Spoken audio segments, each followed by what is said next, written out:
Welcome guys, welcome to my YouTube channel.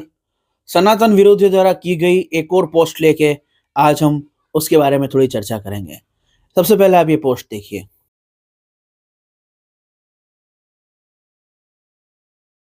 तो सनातन विरोधी हिंदू धर्म का मजाक उड़ाने वाले लोग कह रहे हैं कि पत्थर दूध पी रहे हैं, इंसान गौमूत्र पी रहे हैं और बच्चे भूखे मर रहे हैं। ऐसा है भारत का पाखंड मनुवाद, ऐसा है भारत का हिंदू धर्म। सबसे पहली बात तो ये कि जो इसके अंदर कहा जा रहा है कि पत्थर दूध पी रहे हैं। देखो, भगवान की किसी भी प्रतिमा का जब दुग्ध अभिषेक किया जाता है तो उसका उद्देश्य यह नहीं है कि भगवान की वो मूर्ति दूध को पी रही है या दूध उसमें जा रहा है। भगवान की प्रतिमा को उस दूध से स्नान करा के जो दूध एकत्र होता है उसका प्रसाद बना के बांट दिया जाता है। भले वो शिव मंदिर हो या कृष्ण मंदिर हो, वो कोई भी दूध फेंकने में नहीं जाता है, वो मनुष्यों के ही कार्य आता है और उसका प्रसाद बनाया जाता है। इसलिए अगर आपको ऐसा लग रहा है कि दूध है और उसका इस तरह से दुरुपयोग हो रहा है तो आप गलतफहमी में हैं। आपने कभी मंदिर के अंदर पूरी प्रक्रिया को देखा ही नहीं है। इसलिए पत्थर दूध नहीं पी रहे हैं, उससे प्रतिमा का अभिषेक करके और फिर उस दूध का प्रसाद बना के लोगों को ही दिया जा रहा है। यहाँ तक कि कई मंदिर तो ऐसे हैं जहां पर वो प्रसाद गरीबों को और जरूरतमंदों को खिलाया जाता है। लोग वहां आके खाना खाते हैं। ऐसा आप शहरों में कई अन्य क्षेत्र चल रहे होंगे जिसको भंडारा कहते हैं, वहां जाके आप देख सकते हैं। गरीब गुरबे असहाय लोग, घर परिवार रहित लोग, बिल्कुल गरीब निर्धन लोग, ऐसे लोगों को भोजन निःशुल्क दिया जाता है या बहुत सस्ते दरों पे उपलब्ध कराया जाता है। इसलिए जो भी दूध पत्थर पे डाला जा रहा है वो मनुष्यों के ही काम आ रहा है। पर आपकी नफरत इतनी बड़ी है सनातन धर्म से कि आपको केवल दोष ही नजर आते हैं। दूसरा कमेंट जो इस पोस्ट के अंदर सनातन विरोधियों ने कर रखा वो कह रहा है कि इंसान गौमूत्र पीने। मेरे भाई, गौमूत्र की जो मेडिसिनल प्रॉपर्टी है, उसकी जो औषधीय गुण है, उसकी जो दवाओं वाले गुण हैं, उनके पेटेंट अमेरिका ने करवा रखे हैं। आप कृपया करके गूगल कीजिए, तुम्हारी सनातन विरोधी बुद्धि कितनी मूर्ख हो गई है। आप कभी गूगल करके देख लो, अब तो इंटरनेट का युग आ गया। अगर आपको गूगल पे विश्वास ना हो तो पुस्तकें और रिसर्च पेपर निकाल के पढ़ लो किसी लाइब्रेरी में जाके। गौमूत्र के ऊपर 4-4 पेटेंट अमेरिका ने करवा रखे हैं। 1 नहीं, 2 नहीं, 3 नहीं, 4। जो देश भारत गाय को माता मानता है, उसके पास गाय से संबंधित एक भी पेटेंट नहीं है और अमेरिका ने गौमूत्र पे 4 पेटेंट करवा रखे हैं। क्यों? क्योंकि उसके अंदर उनको anti fungal, anti viral, anti cancer properties मिली है और वो उसका औषधि उपयोग भी कर रहे हैं और उसको वो कहते हैं काऊ यूरिन डिस्टिलेट। इस नाम से वो उसको पेटेंट करवा चुके हैं। आप कृपया उसको पढ़िए, थोड़ी शर्म करिए। आपके जैसे निंदक, आपके जैसे धर्म विरोधी, आपके जैसे नास्तिक लोगों ने इतनी हीन भावना भर रखी है अपने अपने ही धर्म के प्रति कि भारत जो गाय की पूजा करता है वो इन पेटेंट को नहीं करवा सका। क्यों? क्योंकि हमने कभी सोचा ही नहीं कि इस पे रिसर्च की जा सकती है और इसकी भी दवाएं बनती हैं और इस गौमूत्र द्वारा भी दवाओं का उत्पादन और दवाओं का निर्माण होकर रोगों को निदान में सहयोग लिया जा सकता है। हम ये सोच ही नहीं पाए क्योंकि हमको इतनी शर्म आती थी ये स्वीकार करने में कि हम गौमूत्र पीते हैं। क्यों हमको शर्म क्यों आती थी? क्योंकि आप जैसे नास्तिक, आप जैसे धर्म विरोधी, आप जैसे निंदक और मूर्ख लोग जिनमें बुद्धि नहीं है, जो बस नफरत करते हैं हिंदू धर्म से, उन्होंने इतना ज्यादा अपमानित कर रखा है हिंदू धर्म को कि हम एक भी पेटेंट नहीं करवा पाए। चारों पेटेंट अमेरिका के पास है। क्यों? क्योंकि उन्होंने रिसर्च किया। उन्होंने इसको मजाक नहीं समझा। जब उन्होंने देखा कि आयुर्वेद के अंदर गौमूत्र पीने से रोगों का निदान हो रहा है, उन्होंने रिसर्च की, वो मॉलिक्यूल खोजे और उसको पेटेंट करवा दिया।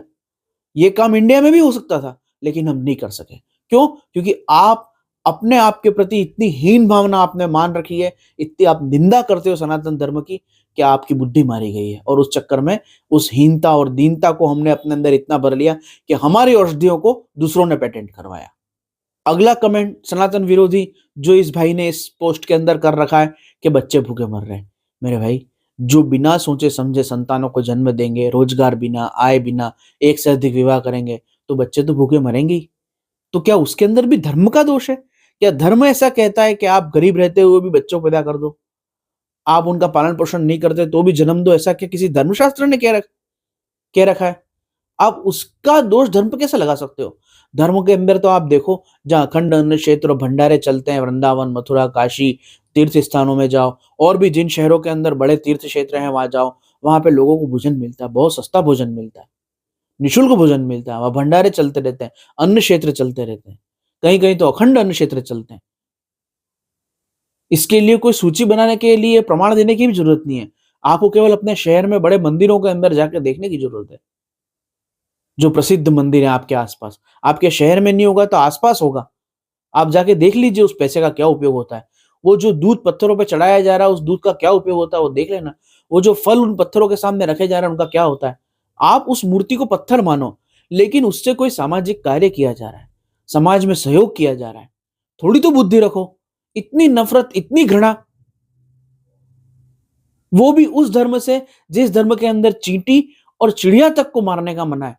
चींटी को दाना, चिड़िया को दाना डालने की धर्म जो बात करता है, जो कुत्ते, बिल्ली, सूअर, सब तरह के जीवों की प्रतिमाएं बना के उन्हें भी ईश्वर का कुछ रूप बता के और पूजा करने की बात करता है। ऐसा सर्वग्राही हृदय और भावना और दया और करुणा से भरा हुआ धर्म, आपको केवल उसमें निंदा ही दिखती है। सनातन धर्म के विरोधी ने ये जो पोस्ट कर रखी है, उस पोस्ट का मैंने यहाँ पे थोड़ा एनालिसिस किया कि किस प्रकार से वो नफरत और घृणा फैला रहे हैं और कितना गलत बता रहे हैं। पत्थर दूध नहीं पी रहे हैं, लोग ही दूध पी रहे हैं। और लेकिन वो मूर्तियों को चढ़ा के एक वैदिक और एक पौराणिक विधि द्वारा, एक धार्मिक परंपरा के अनुसार फिर बांटा जा रहा है। उसमें आस्था और विश्वास का उपयोग किया जा रहा है। आस्था और विश्वास का ही प्रभाव है कि लोग इतना सारा दूध चढ़ाते हैं और फिर उस दूध का उपयोग प्रसाद के रूप में होता है, जो उन लोगों तक भी पहुंच पाता है जिनके अंदर इतनी क्षमता नहीं है कि वो इतना दूध खरीद सके। और अगर दूध चढ़ता है मंदिर के अंदर, तो क्या दूध वालों की कमाई नहीं होती है? गाय और भैंस पालन करने वालों की कमाई नहीं होती है? क्या वो उससे धन नहीं कमाते हैं? वो प्रसाद जब बनता है तो क्या बनाने वाला, जो काम करने वाला आता है, क्या उस हलवाई की, प्रसाद बनाने वाले की कमाई नहीं होती है? और जब वो बँटता है लोगों में, तो क्या लोगों तक कोई चीज़ नहीं पहुँचती है? समाज के कितने लोगों की जीविका चलती है, कितनी तरह के समाज कल्याणकारी, लोक उपकारी कार्य और क्रियाकलाप इससे प्रेरित होते हैं। केवल दूध की बात नहीं है, इसमें फल भी आते हैं, इसमें मिठाइयाँ भी आती हैं, इसमें तरह-तरह के नारियल भी आते हैं, इसमें चुनरी, चूड़ी, तरह-तरह के उत्पाद आते हैं। जो एक मनुष्य की उपयोगी चीज़ें, वो सभी कुछ मंदिर के अंदर दी जाती हैं और वहाँ से सब जगह वापस जाती हैं, बँटती हैं, उपयोग आती हैं। इसका उपयोग आस्था और श्रद्धा, विश्वास के द्वारा किया जाता है। जब काम भावना के आधार बना के कोई चीज बेची जाती है, तो वो बुरी नहीं है। जब क्रोध को आधार बना के, ईर्ष्या, प्रतिद्वंद्वा, प्रतिस्पर्धा को आधार बना के कोई चीज बेची जाती है, तब वो बुरा नहीं है। लेकिन श्रद्धा को आधार बना के अगर किसी चीज को बेचा जाएगा और उसका उपयोग किया जाएगा और समाज के अंदर रोजगार सृजन हो सकता है, समाज के अंदर जीविका का सृजन हो सकता है, तो आपको पीड़ा क्या है?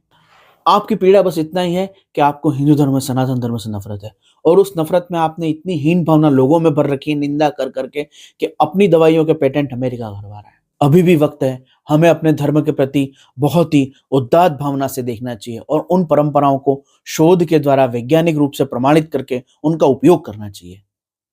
वरना अमेरिका ने गौमूत्र का पेटेंट करवाया है, कल वो शायद हो सकता है कि प्रतिमा पूजन और उससे प्राप्त द्रव्यों और उसके प्रभाव और आस्था की शक्ति और इस प्रकार के मनोवैज्ञानिक कारकों के भी पेटेंट करवा के बैठ जाए। क्योंकि हम कभी नहीं मानेंगे, हम अपने आप को हीनता और दीनता से ही देखते रहेंगे। लेकिन एक दिन आएगा वो कहेंगे कि हाँ भाई, अगर इस धातु की मूर्ति बना के और इस तरह से प्रार्थना की जाती है और उस पर अर्पित किए हुए पदार्थों का उपयोग किया जाता है, तो उसमें ऐसा विद्युत चुंबकीय प्रभाव रहता है और इसका प्लेसिबो इफेक्ट होता है और इससे मानसिक शांति प्राप्त होती है। और प्लेसिबो इफेक्ट होता है, ये भी आप गूगल करके पढ़ लेना। मूर्ति पूजा के कुछ विधि विधान हो सकता है कल कल उठा के पेटेंट हो जाए, एक मनोवैज्ञानिक प्रभाव के रूप में, प्लेसिबो इफेक्ट के रूप में। आप कुछ नहीं कर पाओगे। क्यों? क्योंकि आप अपने धर्म को, अपने आप को ही नीची दृष्टि से देखते हो।